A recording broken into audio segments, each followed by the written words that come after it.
Estimados irmãos, boa noite. Neste mês de agosto, de elevado júbilo para o Centro de Estudos Espíritas O Canto da Paz, esta casa de amor e caridade que comemora mais um aniversário de fundação. E sobre ela, vertem do alto copiosas bênçãos de paz e progresso, esperança e força, alegria e realização. Tendo escolhido como tema central das comemorações a que faz jus, que foi a caridade, o nosso Canto da Paz reitera seu compromisso como a síntese do amor em movimento, levando, através da caridade, aos corações o farnel material e espiritual, esclarecendo dúvidas, balsamizando dores, enxugando lágrimas, alimentando corpos.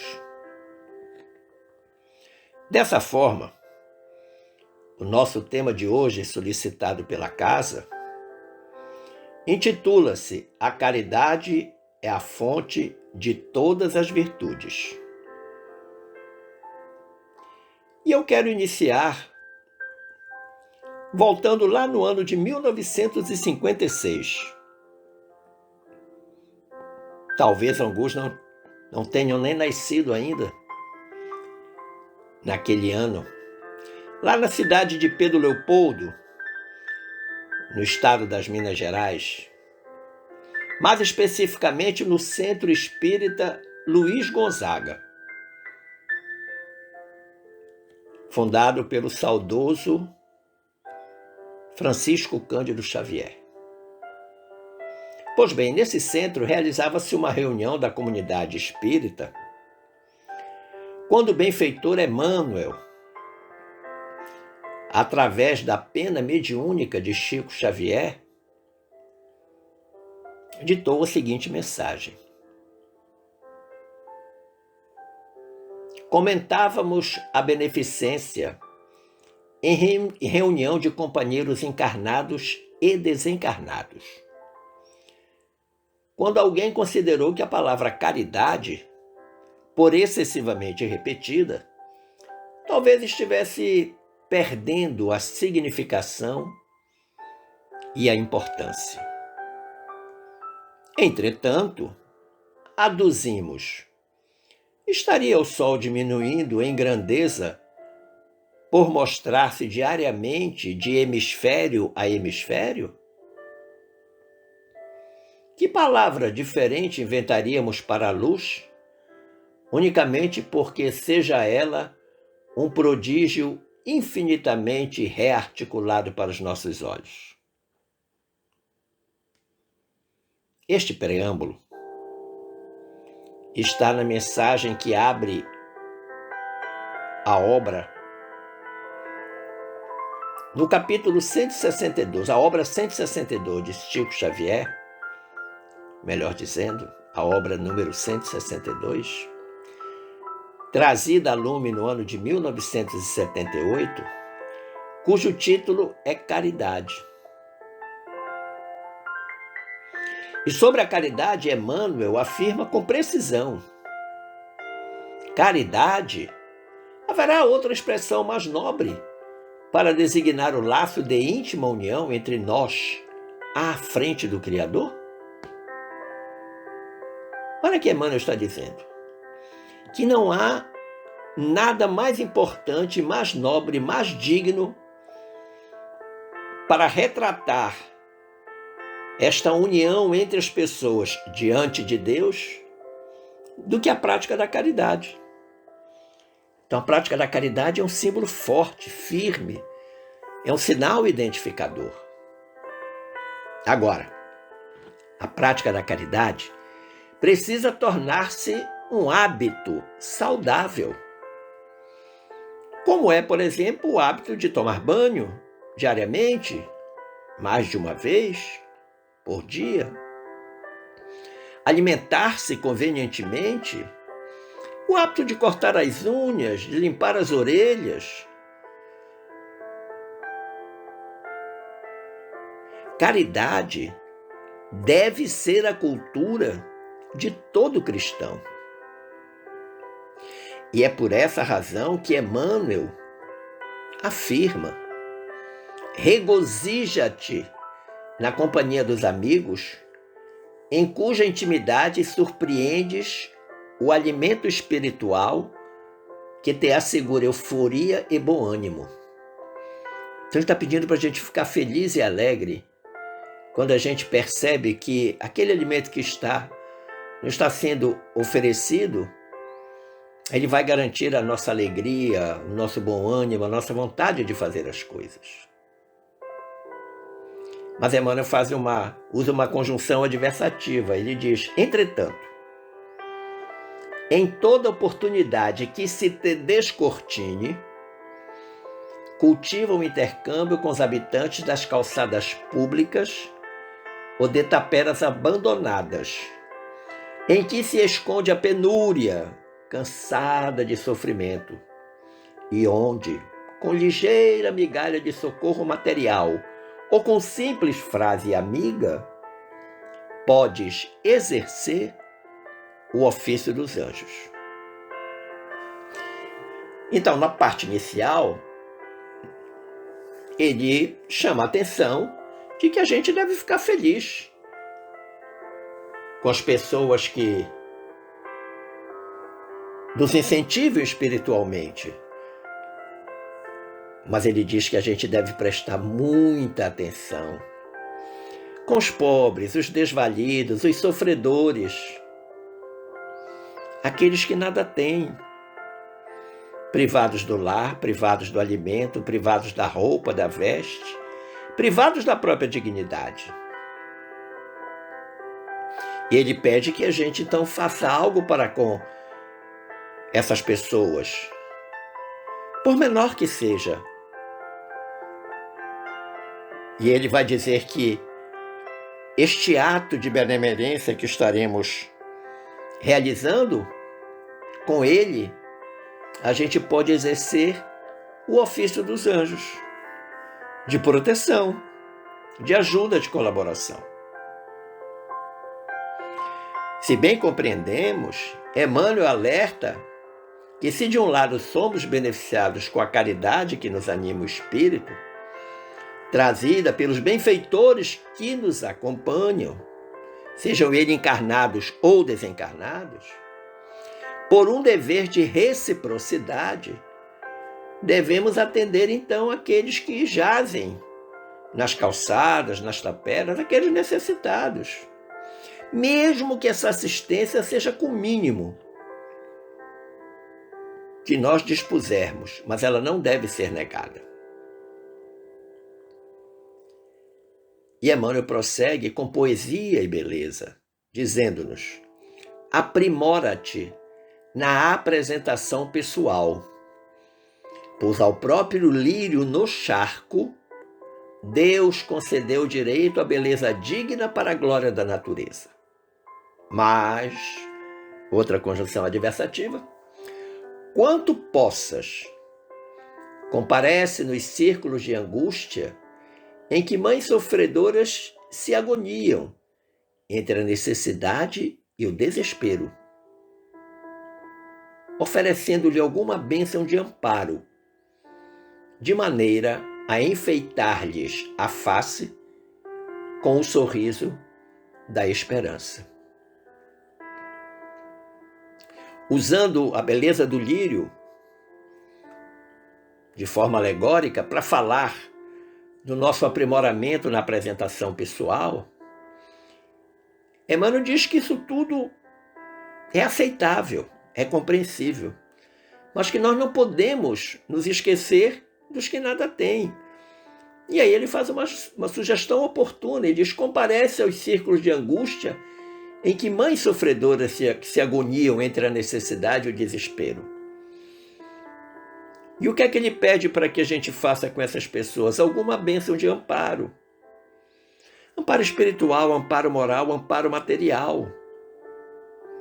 E já aponta a consequência que haverá para essas mães, para o rosto dessas mães. O rosto dessas mães será enfeitado com o sorriso da esperança. Ora, tantas vezes nós nos cobrimos com a púrpura da vaidade na apresentação pessoal. Justo será, então, comparecermos ante os corpos semidesnudos, oferecendo-lhes a túnica que lhes cobrirá a vergonha e os agasalhará do frio. Essa é a nossa obrigação, essa é a caridade, esse é o amor em movimento. E Emmanuel prossegue. Ele diz: busca os divertimentos sadios que te refaçam as energias da mente e do corpo, sem prejuízo dos teus deveres. Então ele diz que é normal a gente fazer isso, é natural, devemos fazer, mas sem prejudicar as nossas obrigações, as nossas responsabilidades, os nossos deveres, principalmente os deveres do amor, os deveres da caridade. E aí ele coloca novamente uma conjunção adversativa. Ele diz: no entanto, quanto possível, procura os hospitais, no intuito de confortar os irmãos doentes de todas as condições que aí suportam aflição e doença, a fim de que aprendas a agradecer a Deus as vantagens orgânicas que desfrutas. Olha que maravilhosa essa reflexão do Emmanuel. Podemos viver o lado bom da vida, sem dúvida, devemos, faz parte do nosso processo evolutivo. Mas não podemos esquecer que existem aqueles que não podem, que não têm direito, que estão talvez temporariamente impedidos. E Emmanuel apresenta aí como exemplo a questão daqueles que estão nos hospitais, estão doentes, presos a uma cama,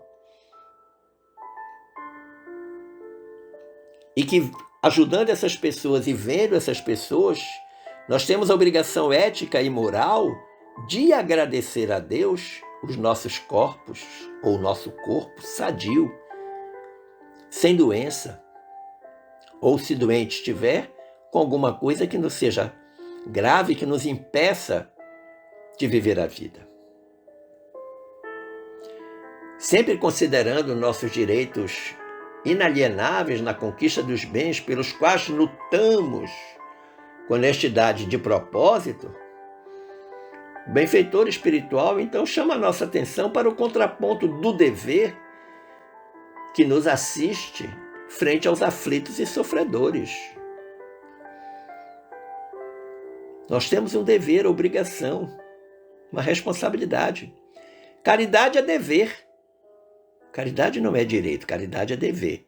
É direito para quem recebe. Mas da nossa parte é dever. Mas nós também somos alcançados pela caridade enquanto direito. Caridade dos outros para conosco, a caridade dos nossos amigos espirituais, do nosso guia, do nosso mentor, do nosso protetor, do nosso anjo da guarda. Quanto que fazem por nós, quanto que nos protegem. E Emmanuel finaliza essa apresentação de forma brilhante. Ele diz assim: esmera-te no estudo e no burilamento da personalidade tanto quanto puderes. Esmera-te, ou seja, dá tudo de ti, faz todo o esforço. Emprega toda a tua garra, dá tudo de ti. No estudo da tua personalidade, no burilamento da tua personalidade. E ele diz tanto quanto puderes, portanto ele não estabelece uma medida. A medida é minha força de vontade, tanto quanto puder.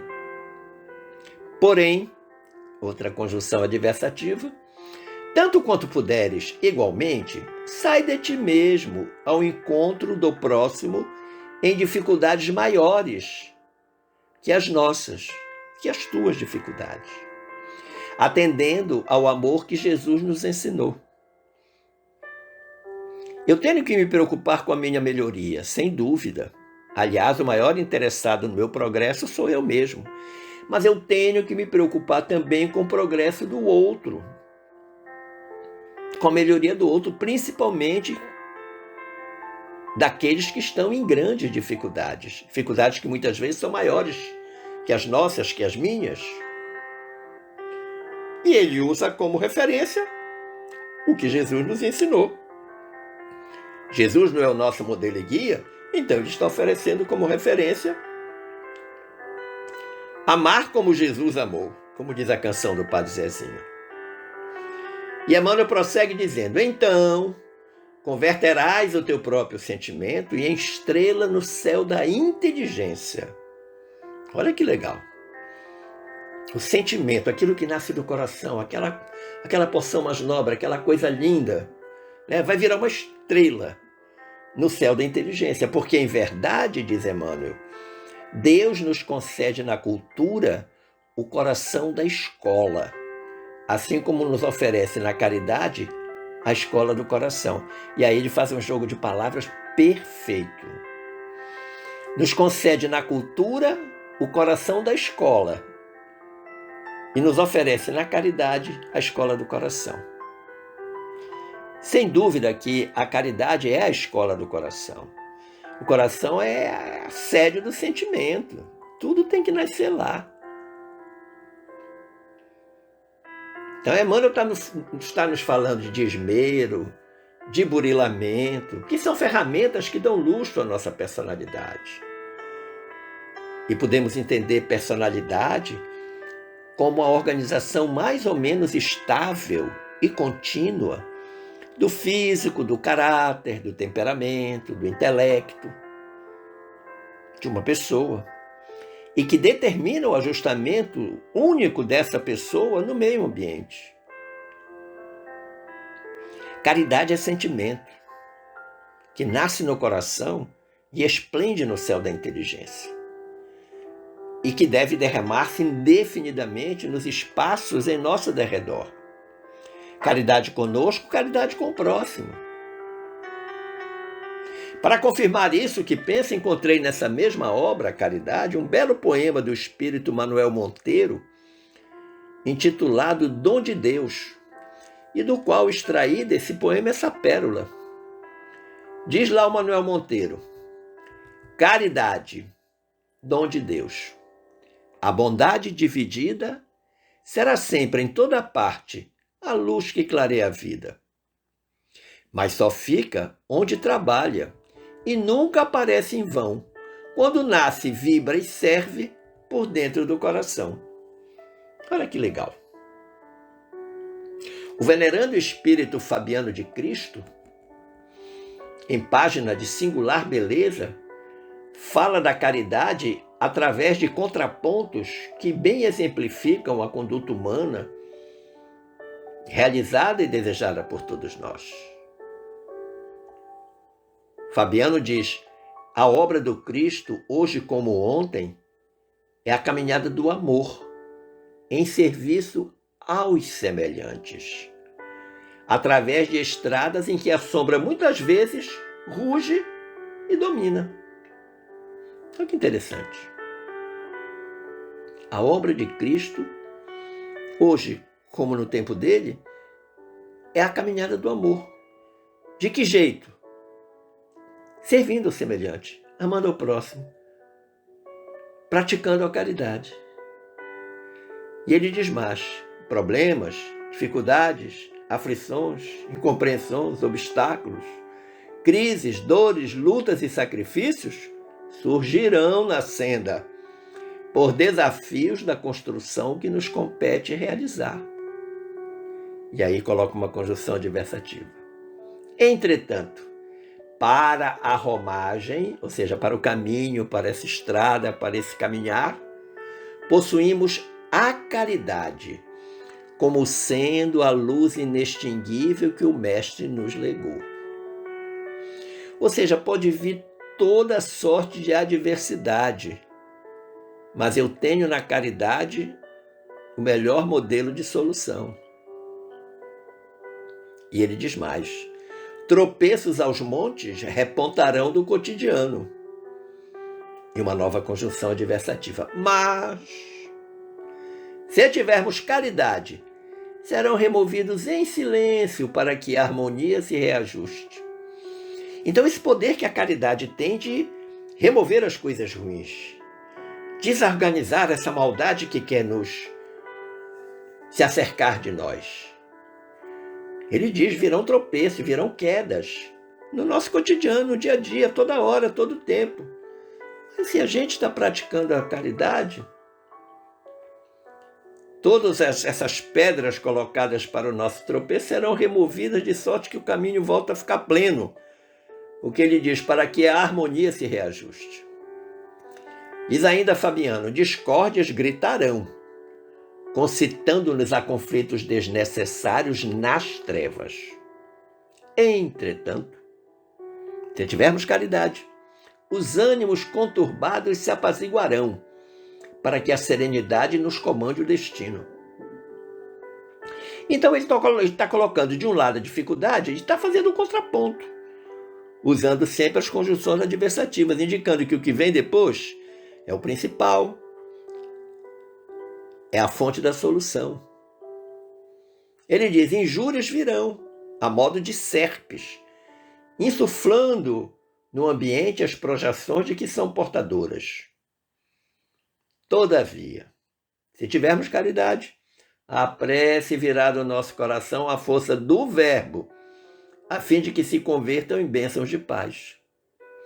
Então não adianta vir coisa ruim, quem pratica a caridade sempre vai ter a coisa boa, fazendo o contraponto. Deserções inesperadas induzir-nos-ão à tristeza e ao desânimo, ante a falta de companheiros que se nos erigiam em sustentáculos de esperança. Ou seja, aqueles que estavam colaborando, de repente, não estão mais com a gente. Foram embora. E aí nós ficamos sozinhos, tristes, abandonados. Mas aí ele diz, se tivermos caridade, porém, o vazio da fileira, aqueles que debandaram, foram embora, será preenchido e os irmãos ausentes voltarão mais tarde para mais ampla cooperação. Voltarão colaborando ainda mais. Diz ainda Fabiano, provas rudes cairão sobre nós, como sejam aquelas que se vinculam às consequências do passado culposo, comprometendo-nos a estabilidade de ação e conjunto.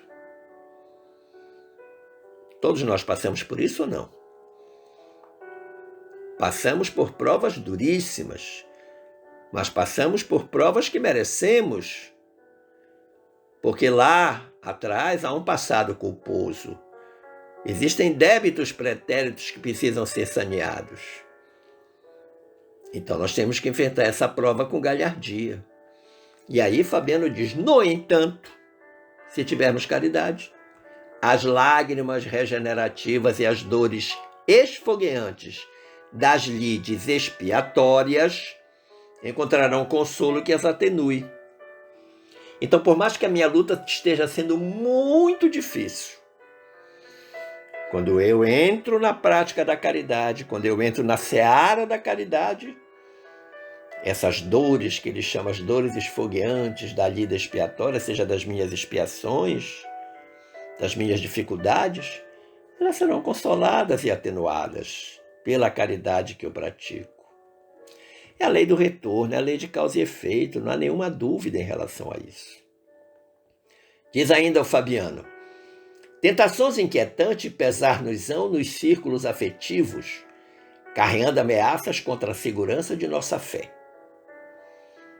Ou seja, diariamente estamos sendo tentados, especialmente nos círculos afetivos, na família, nos mais próximos. E aí, às vezes, a nossa fé claudica, se sente ameaçada.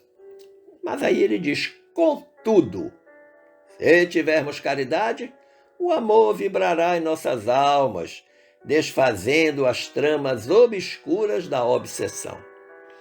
Então, o antídoto sempre é a caridade.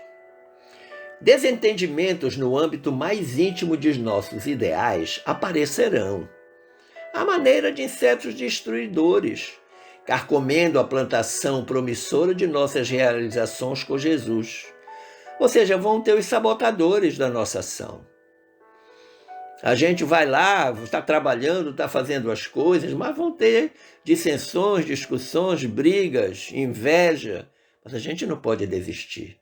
E ele diz, mas se tivermos caridade, encontraremos os recursos precisos para extirpá-los. Esses insetos destruidores de que ele falou. Sem o que o fel da mágoa nos intoxique as fontes de fraternidade e de confiança. Então nós vamos encontrar na caridade exatamente todas as ferramentas, todo o material, tudo que é necessário para afastar essa questão dos desentendimentos, dos problemas, das dificuldades, mas sem que o fel da mágoa intoxique a fraternidade e a confiança que deve existir em todos nós. E ele diz, para todas as proposições da vida, onde a vida nos apresente um enigma a resolver, ligado às exigências de nossa tarefa e melhoria, aperfeiçoamento e elevação, recordemos a sublime condicional, se tivermos caridade. Em todos os lugares, em todas as situações, a bondade do Cristo nos chama ao divino testemunho. Caridade, caridade. Não esmoreçamos perante o quadro de trabalho da demonstração de exemplo e humildade a que estamos intimados pelos nossos próprios compromissos frente ao Senhor. Olha que coisa espetacular. Jesus permanece conosco e se tivermos caridade, venceremos. Olha que coisa linda Fabiano de Cristo nos diz. Em qualquer lugar, em qualquer situação, sempre, a bondade de Jesus está nos chamando para dar este testemunho de amor que é a prática da caridade. E que a gente não deve desistir, não deve esmorecer. Mesmo que as coisas não estejam tão a nosso gosto, nós temos que ser humildes, temos que dar o bom exemplo, temos que lembrar que nós temos um grande compromisso para com o Senhor da Messe. Nós somos ceareiros, nós somos trabalhadores do Cristo. E ele arremata dizendo, Jesus permanece conosco, e se tivermos caridade, venceremos. Agora, se você está esperando uma vida mansa, sem nenhum tipo de dificuldade, provavelmente você não é deste planeta. Agradecendo o carinho da sua atenção, eu desejo que fiquemos todos em paz com Jesus. Forte abraço.